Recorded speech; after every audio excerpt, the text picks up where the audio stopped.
먼저 세 가지 질문을 여러분들께 드려보겠습니다. 첫 번째 질문입니다. 요한복음 14장 13절에서 14절을 통해서 주님께서 이렇게 말씀하셨습니다.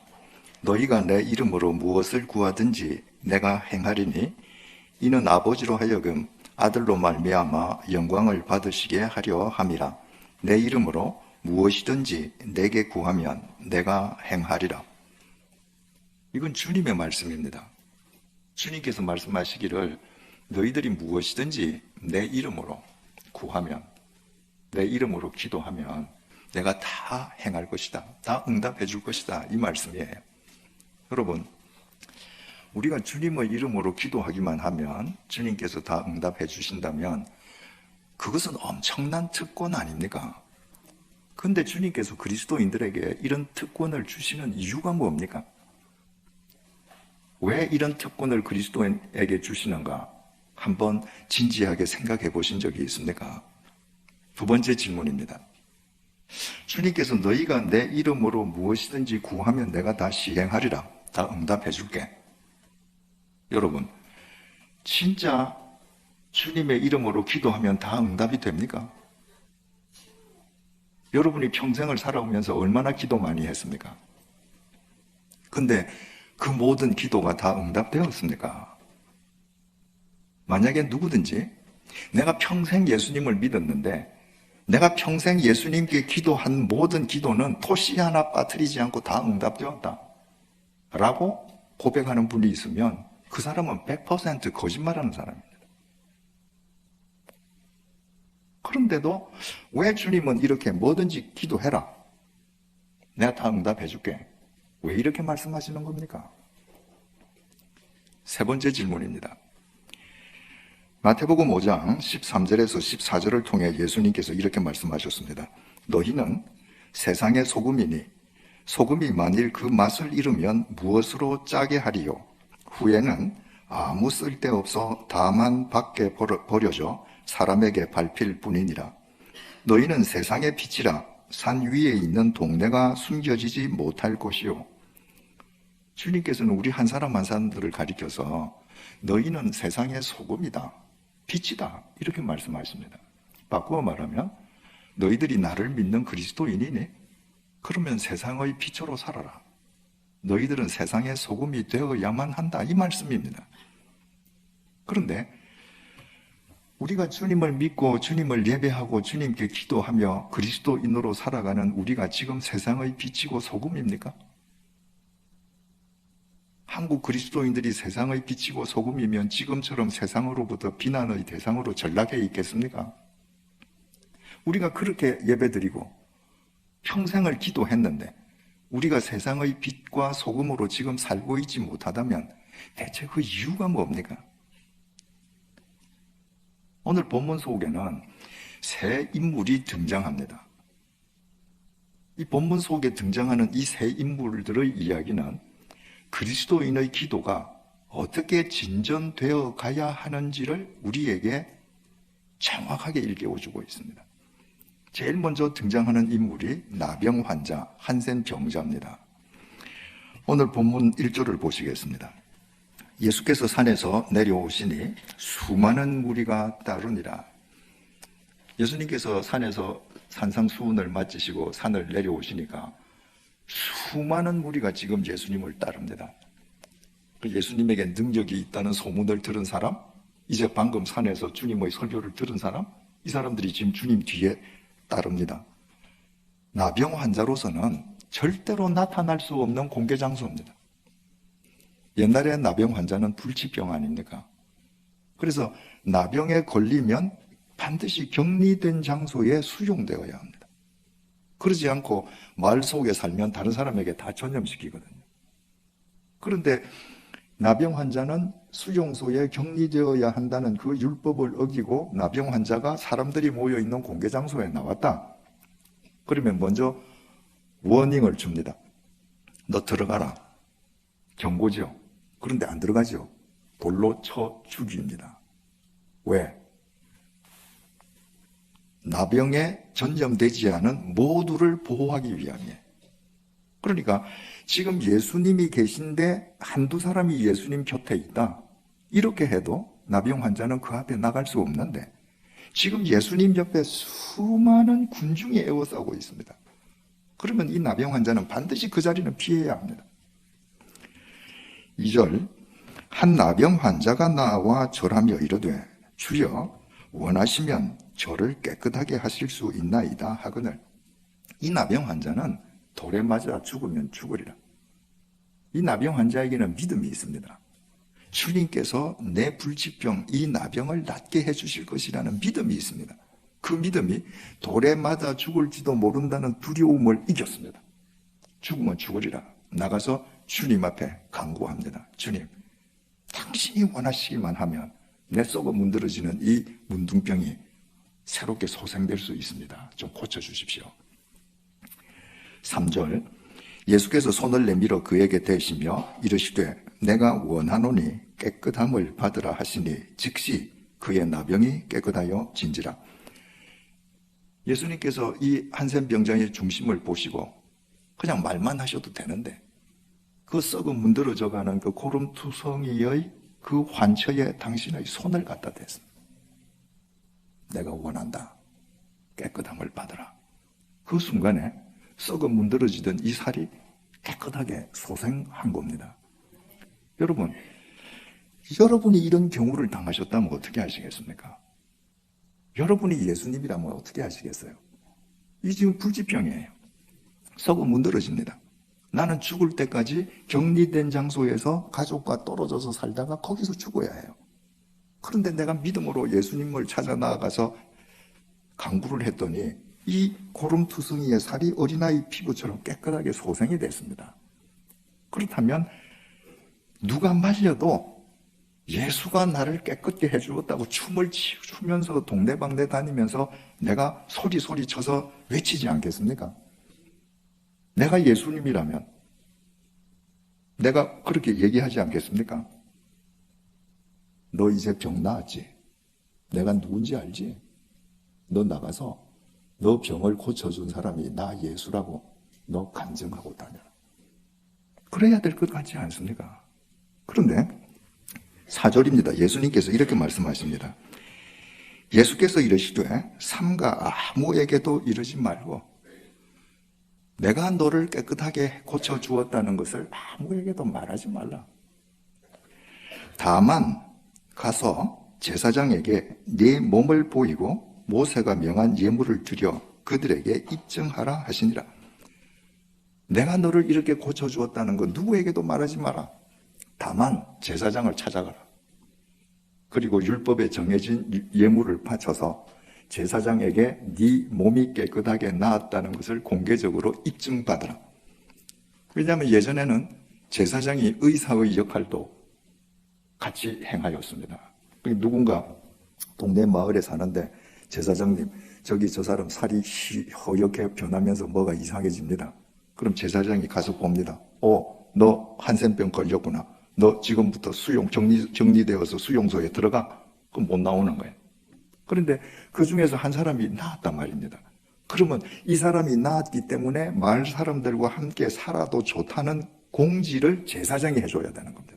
그러니까 예수님께서 제사장을 찾아가서 네가 나았다는 것을 입증받아서 이제 정상적인 생활은 하거라. 그러나 내가 너를 고쳐줬다는 말은 아무에게도 하지 마라. 왜 그렇게 하셨을까요? 예수님께서 이 땅에 오신 목적이 인간의 육체의 병을 고쳐주기만을 위해서 오신 분이 아니실 뿐더러 내가 내 소원을 주님 앞에 기도하고 응답받는 것은 기도의 최종 종착점이 아니기 때문입니다. 여러분, 우리는 누구든지 나의 절박한 문제를 가지고 예수님을 찾아가서 예수님 앞에 무릎 꿇을 수 있어야 합니다. 그리고 예수님의 응답을 받고 문제 해결함을 받는 경험을 가져야 합니다. 내가 내 문제를 예수님에게 아뢰고 예수님께서 내 기도를 응답하셔서 내 문제를 해결해 주시는 이 영적인 신앙적인 경험이 없으면 예수님은 나의 주님이 될 수 없습니다. 내 문제를 해결받을 때부터 그분은 나의 주님이세요. 그런데 중요한 것은 내가 내 문제 때문에, 내 경제적인 문제, 육체적인 건강 문제 때문에 문턱을 넘어서서 내가 세례받은 교인이 되고 내 문제를 놓고 기도를 하고 응답을 받는 것은 기도 생활, 신앙 생활의 동기일 뿐, 이것이 종착점이 아니라는 겁니다. 내가 예수를 믿고 기도해서 내가 물질적인 빈궁에서 벗어났습니다. 그런데 그 경우에도 예수님께서는 그러실 겁니다. 너 아무에게도 가서 이 말 하지 말거라. 그런데 어떤 사람이 내 문제가 한번 해결되었다고 해서 일평생을 기도를 할 때 내 문제만을 해결해 주시는 대상으로서 주님을 상대하고 기도를 한다면 그 사람의 믿음은 미신과 구별되지 않게 됩니다. 기복주의에서 벗어날 수가 없습니다. 여러분, 미신과 신앙의 차이가 뭔지 아십니까? 미신은 말이죠, 내 주머니에 있는 돈 혹은 나의 달란트로 신을 달래고 얻어서 내 목적을 성취하는 게 미신입니다. 신앙은요, 내가 믿는 신은 절대로 내가 달래고 얻을 수 없다는 걸 알아서 그 신이 원하는 삶을 내가 살기 위해서 그 신 앞에서 부단히 나를 부인하는 것입니다. 미신을 믿는 사람은 자기 부인이 없습니다. 미신을 믿는 사람은 자기 부인이 아니라 자기 강화를 위해서 기도합니다. 뭐든지 내 욕심을 위해서 기도합니다. 그러니까 이 나병 환자가 자기 육체가 깨끗해졌는데 평생 그 수준에 머물러서 평생을 신앙생활을 했다. 그 신앙생활이 그 사람을 거룩하게 만들어주겠습니까? 그의 기도 생활이 옆에 있는 사람에게 거룩한 영향력을 행사하겠습니까? 여러분, 우리 주위에서 평생을 기도하신 분들이라는 분들 계시잖아요. 기도에 용하다는 권사님도 계시잖아요. 근데 그런 분들일수록 독선적이고 욕심이 많아 보이는 분들이 많습니다. 왜냐하면 전부 이 수준에 머물러 있는 거예요. 내가 원하는 것만 기도하고 쟁취하면 할렐루야. 내 거 안 이루어지면 또 금방 원방이 생기는 거예요. 그래서 내 문제를 놓고 주님을 찾는 것은 좋은 신앙의 동기이고 내 문제를 놓고 주님 앞에 간구하는 것은 기도의 출발점일 뿐이다. 그 기도는 반드시 그 다음 단계로 넘어가야 한다. 그 다음 단계가 백부장 단계입니다. 두 번째 인물이죠. 5절을 보시겠습니다. 예수께서 가버나움에 들어가시니 한 백부장이 나와 간구하여. 2000년 전 예루살렘에는 식민 통치를 하는 로마 제국의 군대가 주둔해 있었는데 작게는 5,000명, 많게는 6,000명이 주둔해 있었습니다. 백부장은 100명을 다스리는 장교 아닙니까? 그러면 로마 제국이 군대의 힘으로 지금 이스라엘을 식민 통치하니까 군대가 권력의 출구거든요. 그런데 그 5,000명, 6,000명 군인들 중에서 백부장은 50명에서 60명밖에 없는 겁니다. 그러니까 당시 로마 제국에서 백부장 하면 우리가 생각하건대 뭐 100명 정도를 통솔하는 장교? 뭐 별거 아니네. 그게 아니고 5,000명, 6,000명이 주둔하면서 한 나라를 식민 통치하는 권력의 총집합체인 그 군대에서 백부장은 50명에서 60명, 1%밖에 없는 겁니다. 그러니까 로마 제국이 식민 통치하는 이스라엘 식민지 땅에서 백부장은 1%에 들어가는 상위 권력자인 겁니다. 이 권력자가 식민 통치를 받는 식민지 청년을 지금 찾아와서 그 앞에서 간구를 합니다. 간절히 기도했다. 간구했다는 것은 그 앞에 한 다리 무릎을 꿇었다. 뭐 이런 표현 아니겠습니까? 참 어려운 일이죠. 여러분, 우리가 일제에 36년 동안 식민 통치를 당했는데 그때 일본 장교가 뭐 한국 조선 청년 하나가 좀 용하다는 능력이 있어서 그 청년을 찾아가서 한 다리 무릎을 꿇고 청년에게 내가 당신한테 간구합니다. 이런 그림이 가능하겠습니까? 불가능하죠. 근데 이 백부장은 그렇게 했습니다. 근데 간구했는데 그 기도의 내용이 뭔가? 6절 이르되 주여 내 하인이 중풍병으로 집에 누워 몹시 괴로워하나이다. 이 백부장은 자기 문제를 들고 오지 않았습니다.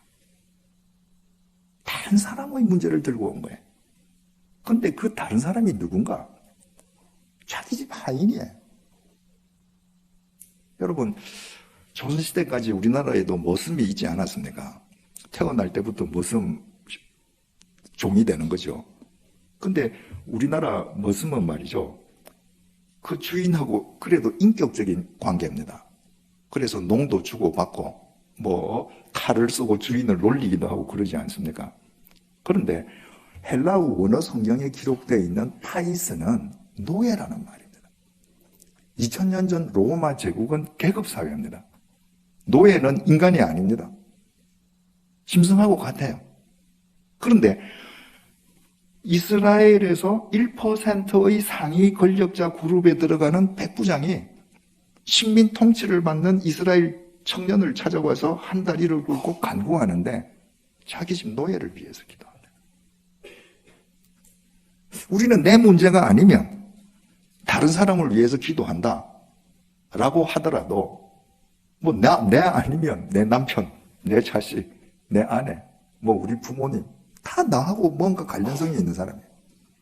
이 사람은 그 노예하고 피 한 방울 섞여 있지 않습니다.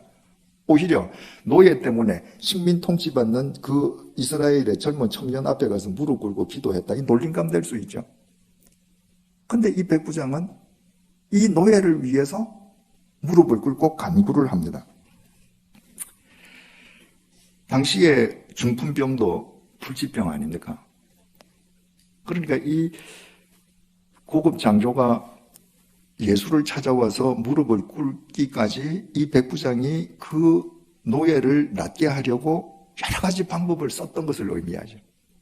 그런데도 안 되니까 마지막에 예수를 찾아와서 주님, 내 하인이 중풍병으로 지금 괴로워합니다.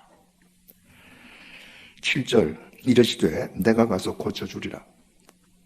예수님께서 그 백부장의 중심을 보시고 가자, 내가 고쳐주마. 8절에서 9절입니다. 백부장이 대답하여 이르되 주여 내 집에 들어오심을 나는 감당하지 못하겠사오니 다만 말씀으로만 하옵소서. 그러면 내 하인이 낫겠사옵나이다.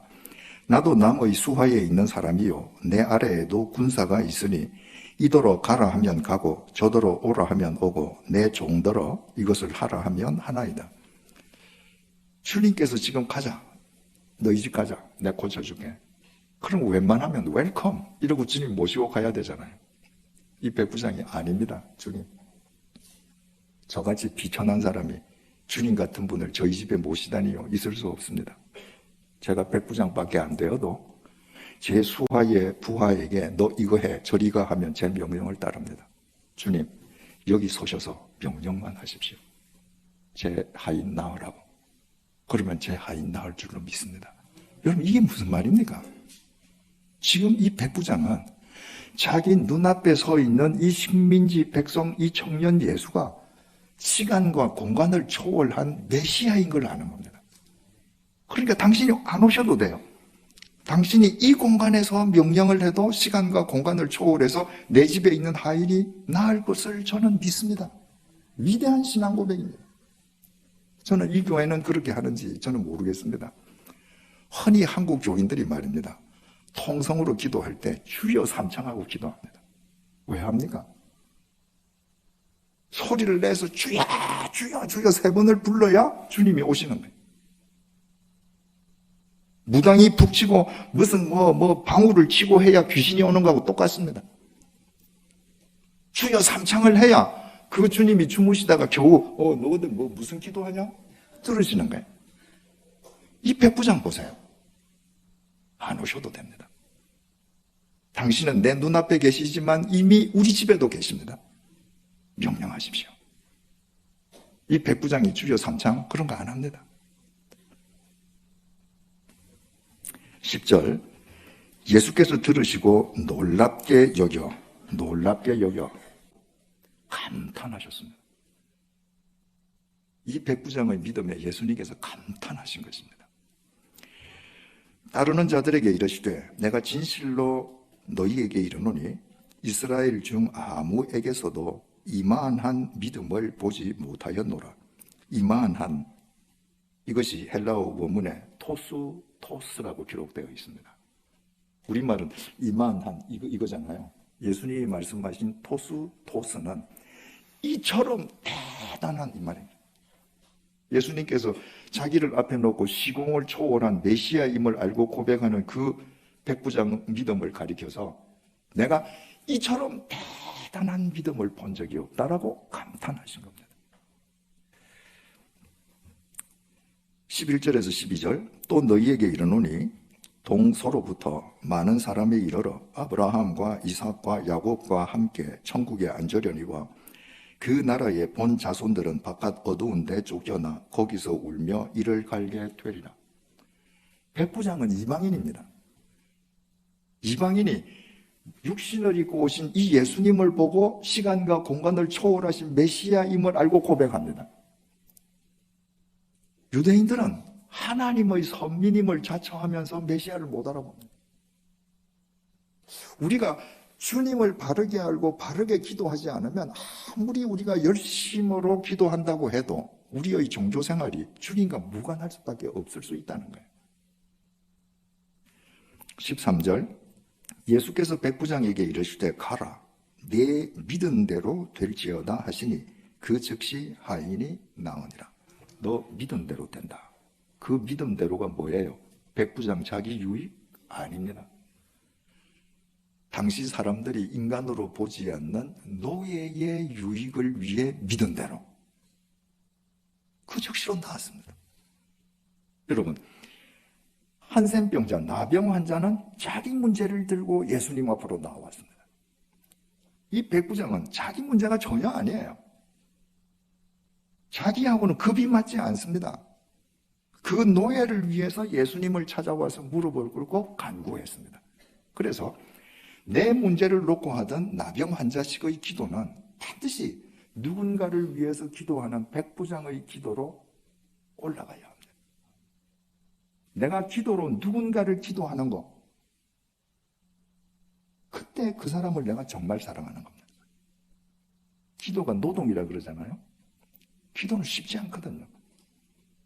근데 내가 내 자식, 내 남편, 내 아내, 내 부모, 내 혈연을 떠나서 누군가를 위해서 내가 진땀을 흘리며 기도한다는 건 그 사람을 사랑하지 않고는 안 되는 겁니다. 내가 누군가를 위해서 기도했는데 주님께서 그 사람의 삶에 개입하셔서 주님의 때에 응답되는 것을 내가 확인할 때 내 믿음의 경지가 넓어지는 겁니다. 우리에게 경험신앙은 대단하지만 그건 좋은 신앙의 동기이지만 여러분, 우리가 이 짧은 인생을 살면서 경험을 하면 얼마나 많은 걸 경험할 수 있습니까? 우리가 경험할 수 있는 것은 지극히 제한적입니다. 그러나 내 주위에 있는 사람들이 나는 지금 저 상황에 있지 않지만 각각 다른 상황에 있는 사람들을 위해서 내가 기도하고 그 각각 다른 상황에 있는 사람들의 삶 속에 주님께서 개입하는 것을 볼 때 아, 주님의 능력이 저런 데서도 역사하시는구나. 그때 내 믿음의 경지가 넓게 확장되는 겁니다. 그런데 백부장도 기도의 마지막 종착지는 아니라는 거예요. 백부장 수준의 기도는 그 다음 단계로 넘어가야 합니다. 마지막 단계입니다. 마지막 등장인물이 베드로입니다. 14절을 보시겠습니다. 예수께서 베드로의 집에 들어가사 그의 장모가 열병으로 앓아누운 것을 보시고, 당시는 철저하게 가부장 사회였기 때문에 유대 사회가 부모는 반드시 아들이 부양을 하는 겁니다. 그러니까 베드로 장모는 베드로 처남이 부양을 해야죠.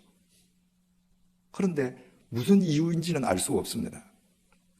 베드로 장모에게 베드로 아내인 딸 이외에는 자식이 없었는지, 그 집이 몰락했는지, 아들들이 전부 다 망했는지, 어쨌든 베드로는 결혼해서 장모를 모시고 살았습니다. 이 장모가 열병에 걸렸습니다. 자, 첫 번째 나병 환자, 백부장이 하인 문제를 가지고 왔던 하인의 중풍병, 베드로 장모 열병, 이게 다 불치병이에요. 열병도 걸리면 그냥 열나다가 죽는 거예요. 그런데 예수님께서 베드로와 함께 베드로의 집에 들어가셔서 베드로 장모가 열병으로 지금 앓아 누워서 열이 펄펄 끓는 걸 보셨습니다. 베드로에게는 절호의 기회 아닙니까? 예수님 옷자락 딱 붙잡고, 예수님, 네, 안 그래도 예수님 청하려고 했는데 우리 집 잘 들어오셨습니다. 우리 장모님 좀 고쳐주세요. 베드로에게는 더 이상 좋은 기회가 있을 수 없습니다. 15절입니다. 그의 손을 만지시니 열병이 떠나가고 여인이 일어나서 예수께 수종들더라. 베드로는 한마디도 기도하지 않았습니다. 그런데 예수님께서 베드로의 장모가 열병으로 앓아 누운 것을 당신이 보시고 당신의 손으로 만져서 낫게 해주셨습니다. 기도 안 했는데, 간구 안 했는데 예수님께서 먼저 낫게 해주셨습니다. 왜 그렇게 해주셨습니까? 베드로가 주님과 동행했기 때문입니다. 이것이 우리 기도의 마지막 종착지입니다. 우리의 기도는 내 문제로 시작해서 기도의 문턱을 넘어서 다른 사람을 위해서 기도하면서 기도의 지경을 넓혀가다가 마지막 지점은 주님과 동행하기 위해서 기도하는 것입니다. 이 지점에 올라가면 나한테 필요한 거, 나의 어떤 요구를 위해서 주님 앞에 기도하는 것은 필요하지 않다는 걸 알게 됩니다. 내가 주님과 동행하는 삶을 사는 한 나한테 필요한 것은 주님께서 책임지신다. 베드로가 주님과 동행할 때 베드로 장모가 앓아 누운 것을 주님께서 보고 아시고 주님께서 낫게 해주시는 거예요. 이것이 우리의 기도의 마지막 단계가 되어야 합니다. 이런 기도가 우리의 삶을 변화시킵니다. 이런 기도가 그 한 사람으로 인해 그가 속한 공동체가 새로워지게 하고 그가 처해 있는 한 사회의 한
정화되게 합니다.